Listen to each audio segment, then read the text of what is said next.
Innal hamdalillah nahmaduhu wa nasta'inuhu wa nastaghfiruhu wa nastahdihi wa natubu ilayhi wa na'udzu billahi min shururi anfusina wa min sayyiati a'malina fa innahu man yahdihillahu fa huwal muhtadi wa man yudlil falan tajida lahu waliyyan murshida.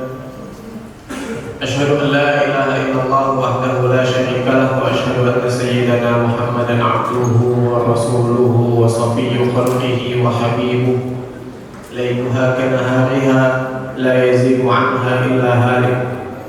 Allahumma shalli wa sallim wa zid wa barik ala sayyidina Muhammad wa ala alihi wa ashabihi wa man tabi'ahum bi ihsanin ila yaumiddin.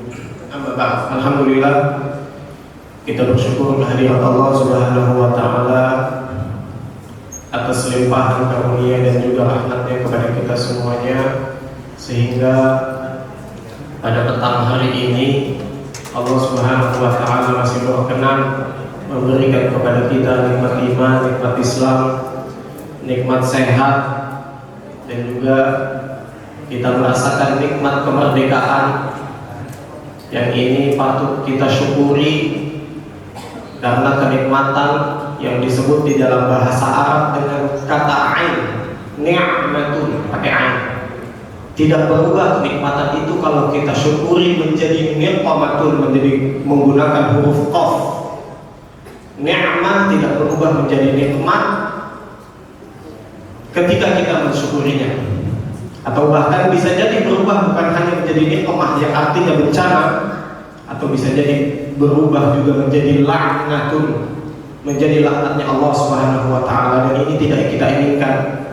Maka yang harus kita lakukan adalah mensyukuri segala nikmat yang Allah Subhanahu wa Ta'ala berikan, dengan terus menambah ketaatan kepada Allah Subhanahu wa Ta'ala, agar mudah-mudahan Allah juga berkenan menambah nikmat tersebut kepada kita semuanya, sebagaimana Allah Subhanahu wa Ta'ala mengatakan, la in syakartum la azidannakum, ketika kalian bersyukur maka aku akan menambah nikmatku, kata Allah Subhanahu wa Ta'ala.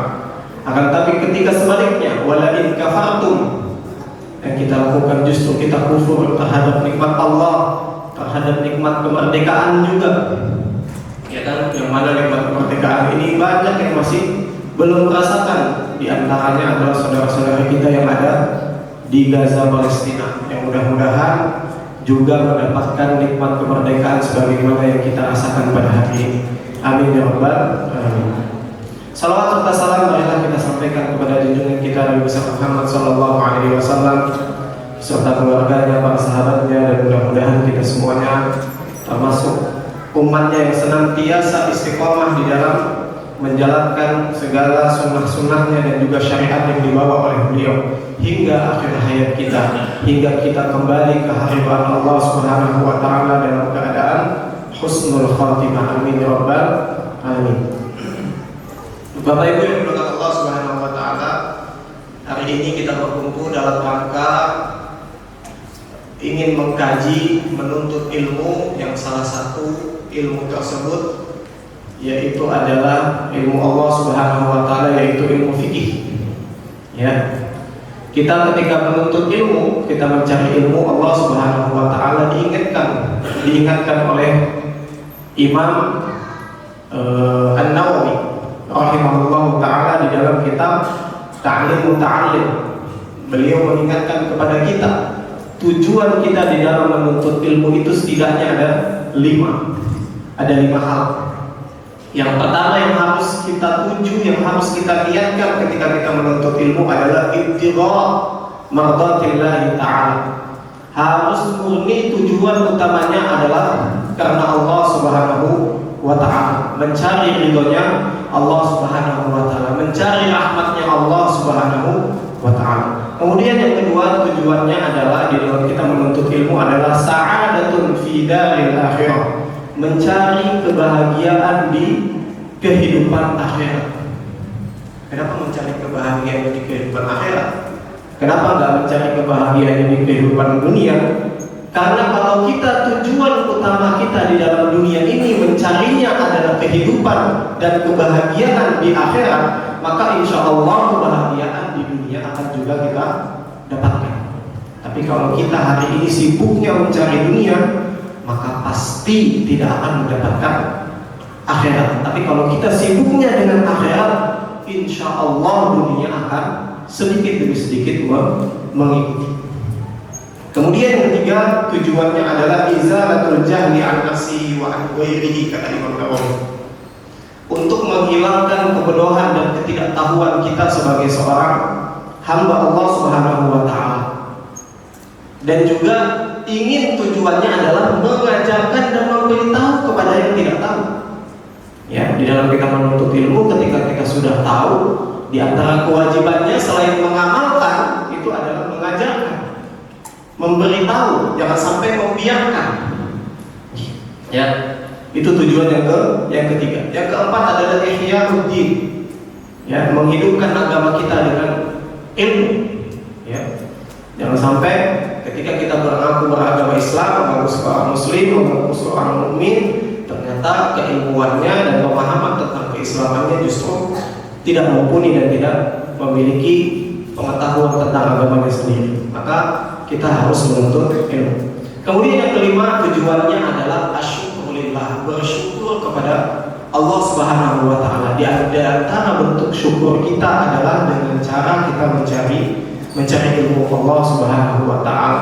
Dan mudah-mudahan kita berkumpul ini, 5 tujuan ini tertancap di dalam hati kita dan juga terpancar dari amalan-amalan kita, sehingga kita disebut sebagai yang dikatakan oleh Al-Imam Ibnu Hajar Al-Haytami. Beliau mengatakan at-tafaqquh fid-din.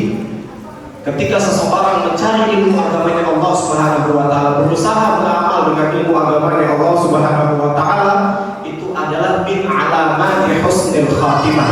Itu adalah orang-orang yang rajin datang ke masjid untuk menuntut ilmu atau menghadiri majelis ilmu. Ya, orang-orang tersebut yang rajin itu disebutkan oleh Imam Ibnu Hajar Al-Haytami adalah sebagai salah satu tanda wafatnya dia dalam keadaan husnul khatimah. Mudah-mudahan kita semuanya termasuk orang-orang yang senantiasa istiqomah di dalam tafaqquh fiddin. Bapak Ibu yang dimuliakan Allah Subhanahu wa taala, kita sedikit mengulang apa yang sudah kita sampaikan pada pertemuan yang lalu. Ya, ada beberapa hal yang pernah kita bahas dan kita sampaikan. Kemarin kita sempat menyinggung masalah taharah, ya, masalah tentang kebersihan atau kesucian kita di dalam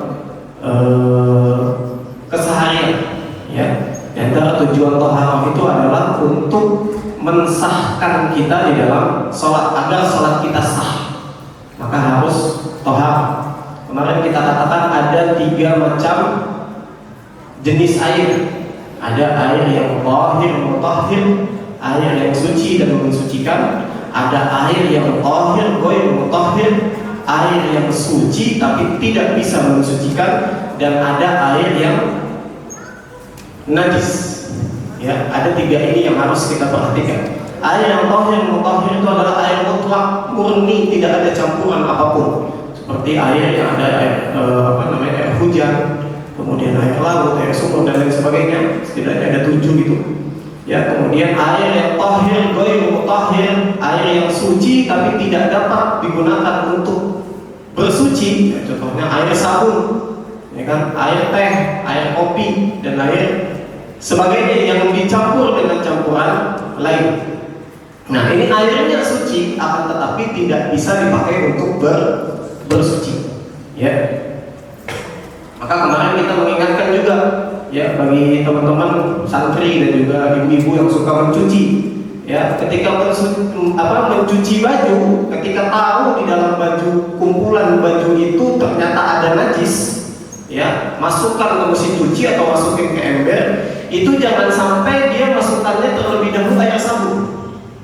Ya, karena kalau kita mencuci baju, air pertamanya air sabun, maka air sabun itu tidak bisa menghilangkan najis yang terdapat di dalam baju tersebut. Ya, ketika kita mencuci baju, bagusnya, ya, saran saya masukkan dulu air tanpa sabun terlebih dahulu. Kemudian Yang juga kita ingatkan bahwa masih sering ada orang yang ketika mencuci pakaian itu dia ngisi dulu air di ember atau ngisi air yang ada di mesin cuci baru dimasukin bajunya. Kalau itu yang dilakukan, itu juga sama tidak bisa menghilangkan najisnya. Karena syarat menghilangkan najis itu adalah dialirkan. Maka ketika kita berwudu contohnya begini, gerakan tangan kita itu menghilangkan dialirkan. Kita tangannya begini, kemudian dibalik begini, dan dikeluarkan nih. Bukan air yang dalam genangan masukin ke tangan. Kalau ketika air di dalam genangan dimasukin tangan begitu, itu tidak bisa mensucikan. Ya, ketika kita mencuci baju, isi air dulu di dalam mesin cuci atau di dalam ember, masukin baju kita ke dalam sana, maka baju tersebut tidak dapat menghilangkan atau air tersebut tidak dapat menghilangkan najis yang ada di dalam baju tersebut. Maka harus kita alirkan airnya supaya najisnya keluar. Begitu.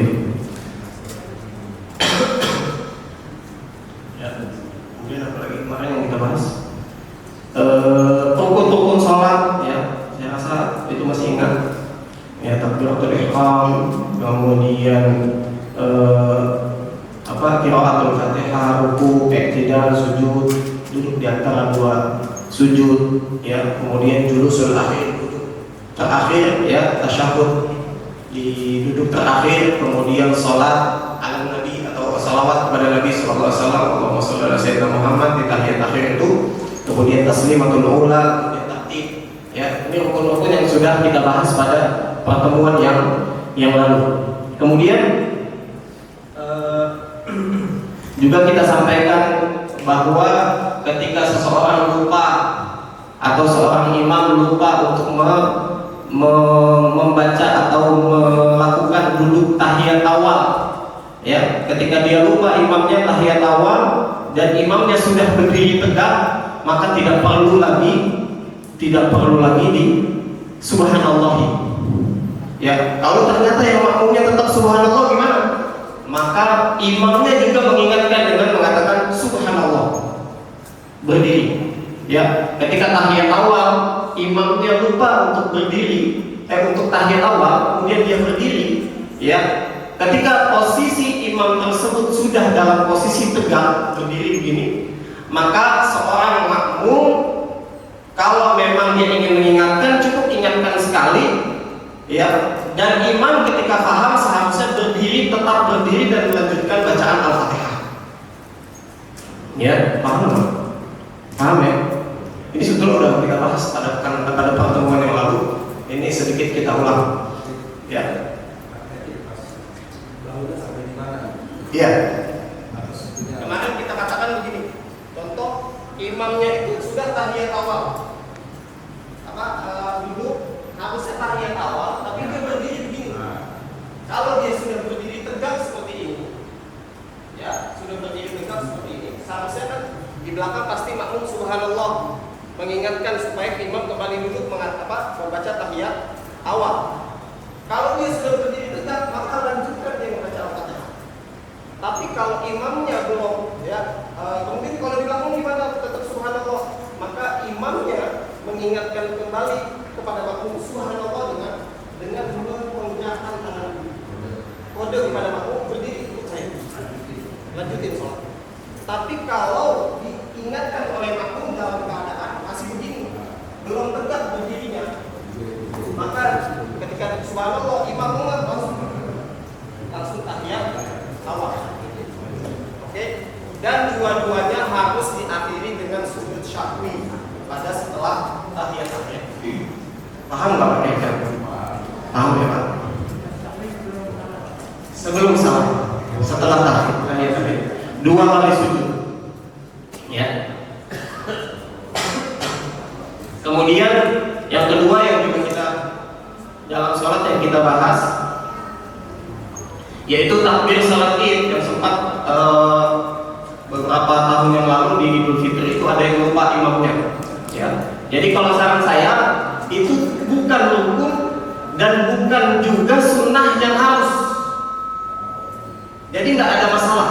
Contohnya dia di rakaat kedua lupa, yang takbir 7 kali dan 5 kali itu di rakaat pertama 7, di rakaat kedua 5 kali, di rakaat di rakaat kedua dia harus takbir 5 kali, tapi dia langsung baca Al-Fatihah. Kalau saran saya tidak perlu, ya ini bukan saran saya, saran para ulama juga tidak perlu mengatakan subhanallah, lanjut saja, karena sudah masuk kepada hukum yaitu membaca Al-Fatihah, dan baca Al-Fatihah lebih wajib daripada membaca takbir tadi. Ya, jadi tidak perlu membaca takbir tadi. Ya, kemudian juga yang kita bahas menggendong bayi saat sholat. Ya, ketika bayi tersebut ternyata memiliki najis di dalam pampasnya, ya, dia gendong saat bayi tersebut dalam keadaan najis, dan itu juga tidak sah sholatnya, tidak dibenarkan sholatnya karena dia masuk ke dalam membawa najis di dalam sholat. Ya, yang ibu dia membawa anak bayi itu mohon bisa diperhatikan. Kemudian, nah ini juga saya sempat ditanya, ada yang membaca Al-Fatihah setelah bacaan Al-Fatihah, setelah bacaan Al-Fatihah kemudian imam baca jahar dan makmumnya tidak paham apa yang dibaca, satu tidak paham, kedua tidak hafal, kemudian membuat pikiran ngayal-ngayal atau nggak fokus, jadinya kosong kan saat imam balik, kalau imamnya bacanya panjang gitu kan. Nah itu pikiran kita akan kemana-mana. Nah itu bolehkah di dalam situ untuk berzikir? Boleh atau tidak? Yang pertama yang harus kita lakukan itu ketika dibacakan Al-Quran, wa idza quri'al Qur'anu fastami'u lahu wa ansitu la'allakum turhamun. Ketika dibacakan Al-Quran oleh orang lain kepadamu, maka kalian harus mendengar dan harus fokus dalam mendengar. Tapi kita nggak bisa fokus, nggak bisa, kadang-kadang terbang pikiran kita. Boleh nggak kita dengan berzikir subhanallah, alhamdulillah, wa la ilaha illallah, Allahu akbar? Kalau dalil secara sharih saya belum pernah menemukan itu boleh. Tapi kalau untuk menjaga kekhusyuan, khusyuk itu bagian dari penting di dalam kita sholat. Maka kalau dengan berzikir kita bisa khusyuk, maka itu insya Allah tidak ada masalah. Dalil sharihnya sampai sekarang saya belum pernah menemukan. Kalau boleh mengatakan subhanallah, alhamdulillah, wa la ilaha illallah. Kemudian itu yang sedikit kita ulang dari apa yang telah kita bahas pada pertemuan yang lalu, yang mudah-mudahan bermanfaat. Atau ada yang ingin ditanyakan terlebih dahulu? Ya, silakan.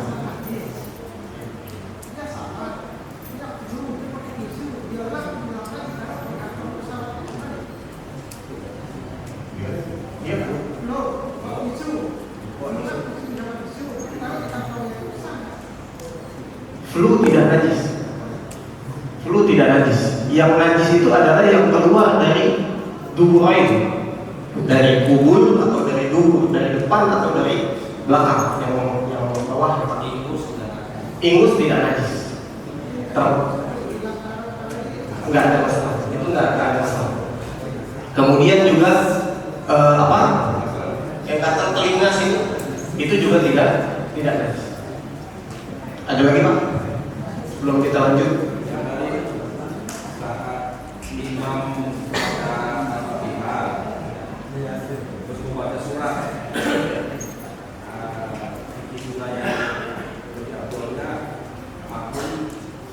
Baca apa? Ya, apa dengarannya langsung. Iya. Itu ikhtilaf ulama.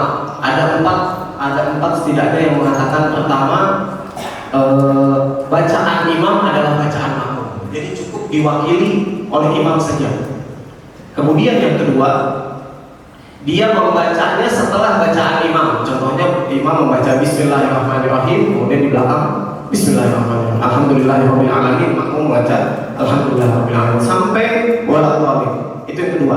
Yang ketiga, dia membacanya di sela-sela bacaan surat. Contohnya waladhdallin, amin, dia baca saat itu makmum. Baca Al-Fatihah sampai selesai dengan bacaan cepat. Ya. Itu satu. dua, tiga, yang keempat, saya lupa lagi. Ya pokoknya intinya setidaknya ada tiga itu lah, ada tiga itu atau apa yang saya lupa. Setidaknya ada tiga itu. Ada yang memberi kesempatan jeda sedikit supaya jamaah tetap membaca, begitu. Ya. Dan kalau saya pribadi, saya membacanya saat jeda itu di antara dua bacaan, antara Al-Fatihah dan bacaan selanjutnya. Kenapa? Satu, saya bisa mendengarkan bacaan imam secara sempurna. Kedua, juga saya bisa mengikuti bacaan setelahnya. Itu jadi bisa mendengarkan imam, dapat pahala bacaan imam. Kemudian yang kedua dapat pahala bacaan sendiri. Gitu. Kalau saya seperti itu. Yang lain silakan terserah, nggak ada masalah.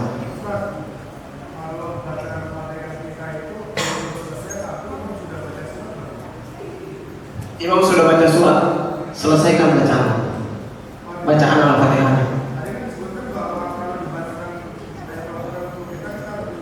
Iya.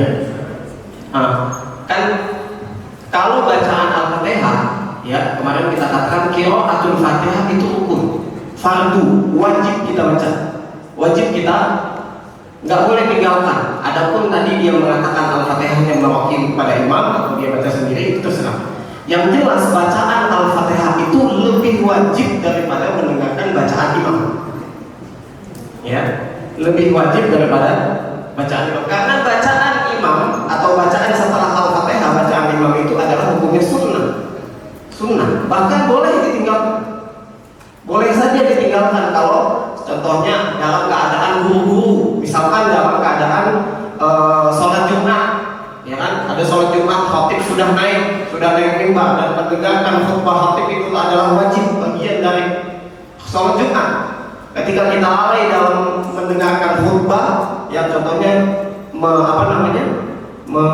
begini ada, kalau lagi khatib lagi khutbah, kemudian main-main pasir di tangan, tadi di sajadah atau garis-garisin gitu, itu bagian termasuk yang lalai di dalam mendengarkan khutbah.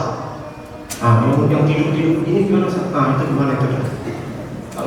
Kalau yang begini saja sudah dianggap lalai, ya. Maka la Jum'atalah, tidak ada Jumat bagi dia.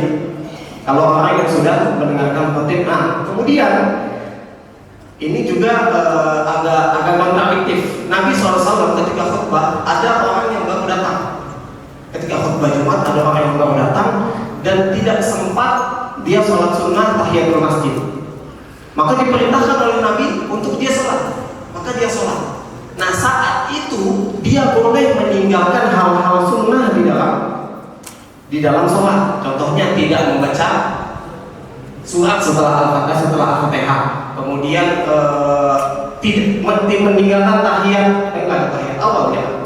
Meninggalkan hal-hal sunnah maksudnya. Ya. Contohnya membaca Allahu Akbar kabira sebelum baca Al-Fatihah. Dia boleh tidak membaca, hanya membaca Al-Fatihah saja. Saat-saat seperti itu dia dibolehkan untuk meninggalkan yang tidak wajib, yang tidak fardu, yang tidak rukun. Begitu Pak Susilo. Ada lagi? Iya. Boleh.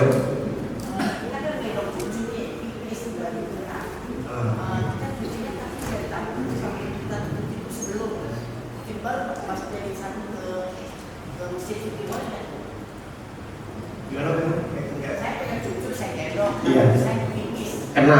Kena ke kerudungnya ya.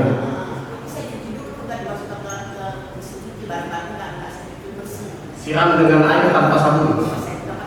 Nggak pakai sabun. Maka baju itu sudah suci. Boleh. Bagaimana sama juga darah nyamuk? Masuk ke dalam darah nyamuk. Ada darah nyamuk. Iya. Oke.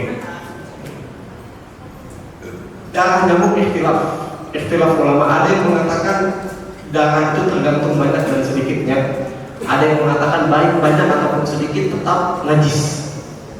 Nah banyak dan sedikit apa ukurannya? Ukurannya dari kebiasaan kita. Kita menyebut ini banyak atau sedikit. Nah itu sulit kan? Intinya darah ulama sepakat semuanya najis. Tapi darah nyamuk seperti apa? Darah nyamuk ada yang mengatakan juga tidak najis, karena dia bagian dari hewan yang tidak ada darah murni dari dia. Contohnya cicak, kecoa, semut.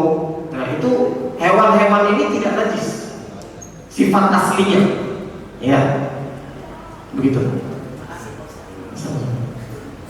Lagi kita belum lanjut materi tambahannya. Cukup ya? Ada lagi? Oh iya.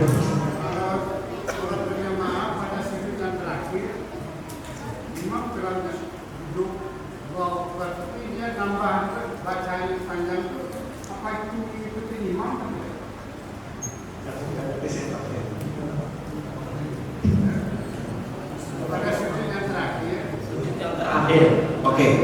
Imam telah melakukan sujud, tapi dia masih sujud juga. Apa itu termasuk ikuti imam? Makmumnya.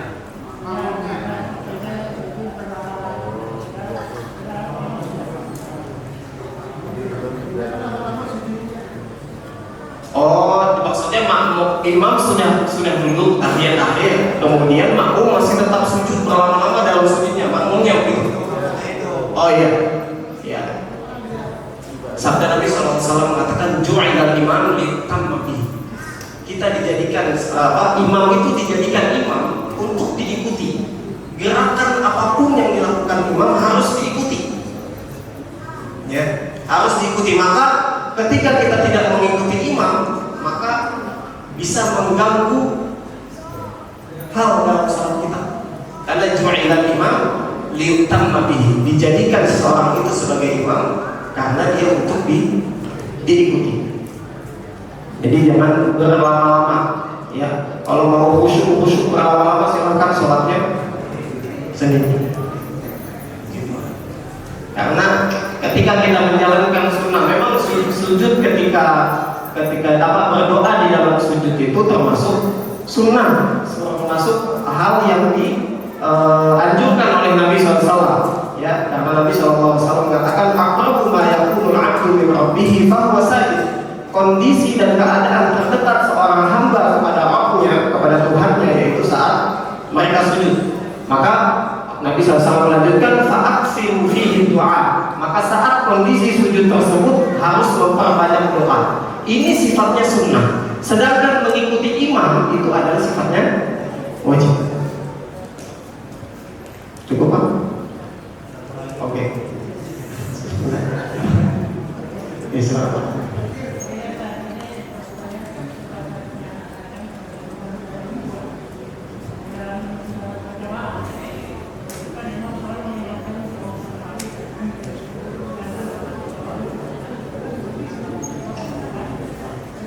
Kesempurnaan sholat. Formalitas doang, ngomong doang.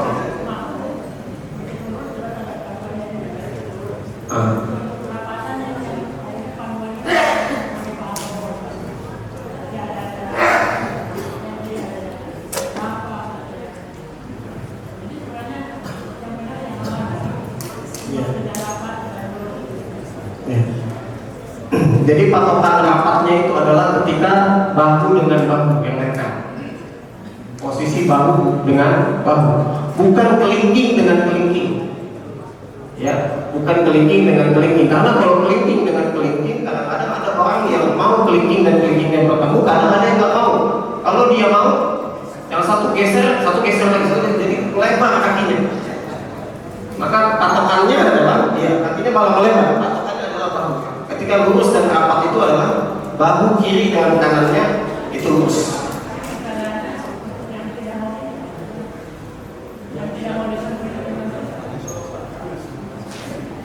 Yang tidak mau, maksudnya tidak mau merapatkan gitu ya. Dan tidak mau merapatkan. Iya, sebetulnya. Ya, ini kan kesempurnaan sholat berjamaah kita ya. Satu, memang fungsinya adalah itu. Yang kedua, ketika kita sholat berjamaah, keuntungannya adalah satu, kita mendapatkan pahala 27 derajat kali lipat dibanding sholat sendiri. Kemudian yang kedua, batal dan tidak batal itu kan inti dan fundamental dalam beribadah itu. Nah itu yang tidak boleh dicampur adukan. Contoh juga ada, menurut saya waktu itu ada cerita di dalam mazhab Imam Abu Hanafi, ya, Imam Abu Hanafi betul ya, Imam Abu Hanafi, rukun nikah itu diperbolehkan wali itu ditiadakan, ya walaupun dengan syarat yang sangat ketat, ya. Kemudian ada seorang yang kita katakan kiai juga nggak bagus juga, ya orang ini ketemu dengan perempuan di dalam satu kamar, ya. Kemudian dia mengatakan ini sudah jadi istri sah saya. Kenapa? Karena dia sudah saya nikahi secara sir, secara sembunyi-sembunyi, dan itu sudah melengkapi rukunnya. Kemudian datang walinya, wali, ini anak saya walinya, siapa yang nikahin dia? Kata dia, saya mazhabnya Syafi'i, tapi ketika nikah saya menggunakan mazhab Abu Hanafi yang membolehkan tanpa wali, kata dia. Nah ini yang termasuk mencampur adukan mazhab itu, yang mencampur adukan mazhab. Kira-kira jelas nggak? Ya. Kemudian kemarin saya baca ditanya tentang wudu, ya. Apa yang membatalkan wudu, apa fardu wudu, ada apa rukun, apa sunnah wudu, ya. Dan sebetulnya kemarin kita lewatkan karena saya pikir wudu sudah kita pahami. Mungkin kita akan bahas secara sekilas, ya, apa saja fardu wudu. Ada yang masih ingat? Setidaknya ada 4 yang disepakati seluruh ulama. Setidaknya ada 4 yang disepakati seluruh ulama yang dikatakan oleh Allah Subhanahu wa taala. Allah mengatakan, "Ya ayyuhalladzina amanu idza qumtum ilas sholati faghsilu wujuhakum," satu, membasuh wajah. Ya, wa aydiyakum ilal marafiq, 2, membasuh kedua tangan sampai siku. Ya, wa arjulakum ilal ka'bain, membasuh wamsahu bi ru'usikum, membasuh kepala. Ya, kemudian yang keempat, wa arjulakum ilal ka'bain, ya, membasuh kaki. Itu setidaknya 4 yang disepakati. Nah, kalau di dalam mazhab Syafi'i itu ada 6. Yang pertama, yang menjadi rukun dan tidak boleh ditinggalkan di dalam mazhab Syafi'i. 1, dia harus niat wudu. Niatnya gimana, Sat? Kalau niat dalam bahasa Arab, nawaitul wudu'a li raf'il hadatsil asghar lillahi ta'ala, saya berniat untuk menghilangkan hadas kecil karena Allah Ta'ala. Itu niat. Kemudian yang selanjutnya tadi membasuh muka, membasuh tangan, membasuh kepala atau rambut, kemudian membasuh kaki sampai mata kaki, dan kemudian kaki. Nah, ini hukum yang harus disebutkan di dalam mazhab Syafi'i, harus berurutan, ya. Dan kemudian di dalam kita membasuh muka, ada yang membasuhnya itu hanya memasukkan air sekedar ke muka, atau dia masukkan gini, masuk ke muka ini. Itu tidak cukup, Pak. Ya. Kalau di dalam kitab kalau nggak salah Bulughul Maram itu secara detail dari bagian tumbuhnya rambut. Jadi sebelah sini semuanya harus kena. Dan kalau ada jenggot, bagian jenggot bawah ini itu juga harus kena. Bahkan kalau yang jenggotnya tebal harus di sela-sela. Jadi harus masuk semuanya begini. Ya, dan harus dibasuh, bukan sekedar begini. Atau masukkan ke dalam air mengalir begini-gini doang. Ya, ini santri juga saya kadang-kadang masih sering melihat. Ya, ini tidak boleh. Ya, dan tidak sah karena dalilnya adalah faghsilu, harus dibasuh, harus disapu-sapu ini. Ya. Kemudian yang kedua faghsilu wujuhakum wa aydiyakum ilal marafiq, juga membasuh tangan. Dan membasuh tangan tidak boleh yang begini, Pak. Atau dicelupkan ke dalam ember. Jadi yang pertama yang harus dimulai itu adalah dari punggung tangan dan ujung situ dibasuh begini dia, dan diusap begini dan dibalik tangan. tangannya begitu, kita sampai siku, dibalik tangannya begini. Ya, dari belakang begini, kemudian dibalik. Ya, mulai begini. iya, mulai dari begini. Kalau di kanan dimasukin. Atau yang paling bagus itu adalah di buaf, bahasa fikihnya itu di buaf, ditampung dulu di tangan dengan niat menampung dan kemudian begini. Ditampung di tangan. Ya, kemudian wamsahu biru'usikum ini ikhtilaf ulama, ya. Silahkan mau yang memakai mazhab Syafi'i yang hanya membasuh 3 helai saja bagian tubuhnya rambut, bukan bagian ujung sini. Dia gini tiga sah. Kadang-kadang ibu-ibu yang nggak mau lepas kudu, saya lihat itu ada bapak yang dia karena katanya boleh 3 doang, itu bagian tubuhnya rambut, bukan bagian ujungnya. Bukan bagian ujung sini, tapi bagian tubuhnya. Ya. Kemudian ada yang kalau jumhur ulama selain mazhab Syafi'i itu menggunakan yang dari depan begini, kemudian ke depan lagi, ke belakang lagi, dan begini. Sekali dia dalam membasuh. Ya. Dari depan ke belakang sampai ke sini, naikin lagi ke depan, ke belakang, ke tengah, dan langsung ke kuping dia. Itu yang wamsahu biru'usikum. Ya.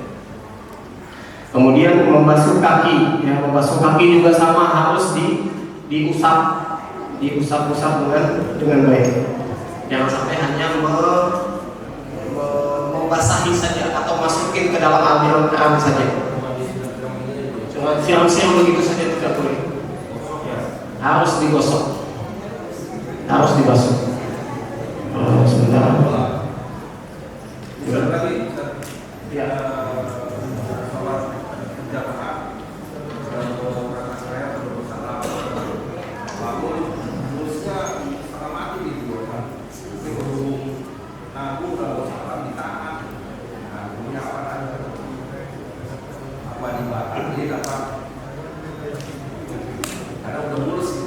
Itu kalau hukumnya makruh, menahan kencing, menahan buang air besar, buang air kecil, kemudian menahan buang angin, kemudian menahan muntah juga, menahan yang sesuatu yang ingin keluar, ditahan sama dia. Itu pertama hukumnya makruh. Ya, makruh membatalkan sholat enggak. Mau lanjut silakan, cuman dia mendapatkan hukum makruh gitu saja. Dia mau lanjutin atau enggak terserah. Yang jelas dia makruh. Ya. Ya.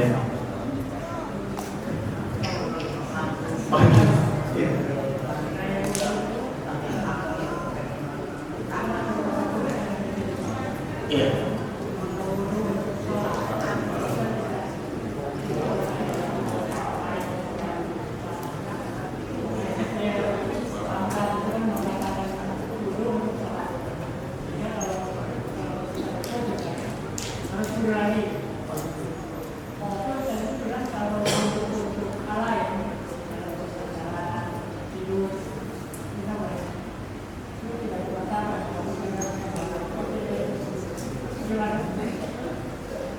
Enggak pernah dengar saya.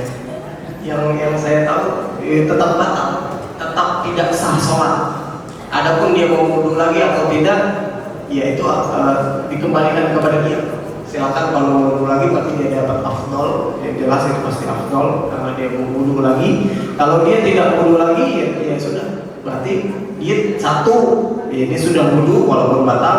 Kemudian yang kedua tidak boleh dia pakai sholat. Tidak boleh dia pakai sholat. Kemudian itu ya sunnah wudu, ya sedikit ya. Apa sudah azan. Kita cukupkan atau kita lanjut? Kita belum nambah.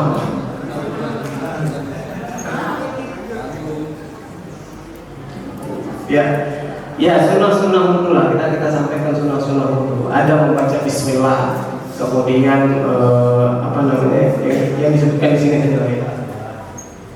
membaca Bismillah, kemudian menyela-nyela. Nah, menyela-nyela itu bagian dari sunnah. Kemudian adalku, ya, menggosok-gosok, ya, maksudnya dikerik gitu, menggosok gitu, maksudnya dikerik-kerik ya. Karena Nabi SAW ketika berwudu juga digosok-gosok sama dari tangannya. Selain membasuh begini, tapi juga sambil digosok mengeluarkan kotoran-kotoran. Itu juga bagian dari sunnah. Kemudian juga yang kedua siwak, ya, setelah wudu atau sebelum wudu bersiwak juga bagian dari sunnah.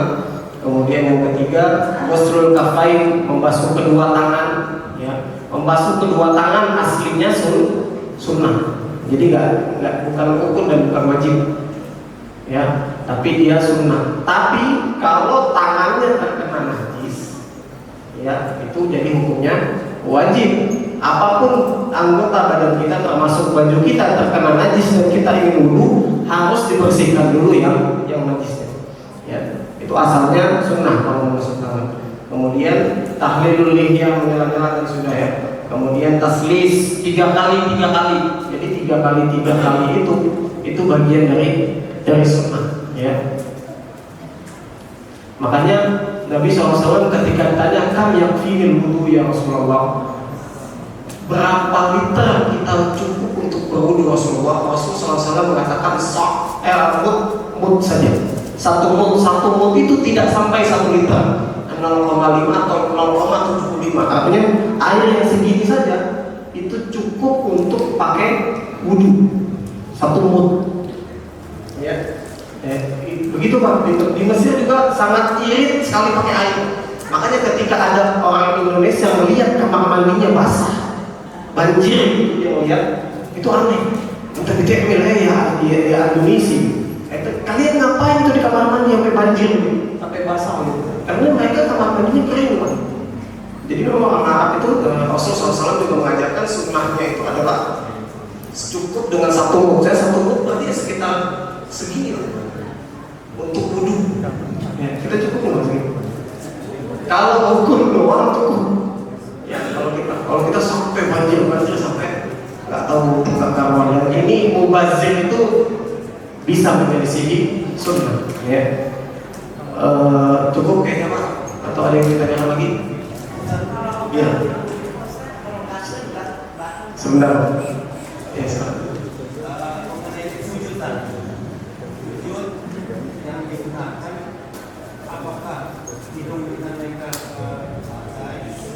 Ya. Oh iya. Jadi yang diisyaratkan oleh Nabi itu ada 7 hal yang harus tempel kepada bagian bawah. Nabi mengatakan sini 1, tapi menunjuknya begini, dari ujung sini sampai ke sini. Kemudian kedua telapak tangan, kedua lutut, dan kedua ujung kaki kita. Jadi dua-duanya nempel ke hidung, begitu. Ada lagi Bu? Tadi sudah? Enggak, dapatnya dalam kamu. Kalau garuk kemaluan dan kubul dengan dubur batal. Yang depan dengan yang belakang batal. Tapi kalau garuknya garuk tangan dan lain sebagainya enggak ada masalah. Cukup ya? Yang pakai masker kalau memang dia sakit itu uzur dan itu boleh. Kalau uzur boleh. Iya, kalau uzur, kalau memang dia sakit, ada halangan dan daripada itu menyebar kepada yang lain, termasuk pada saat kondisi corona, nah itu dibolehkan. Boleh.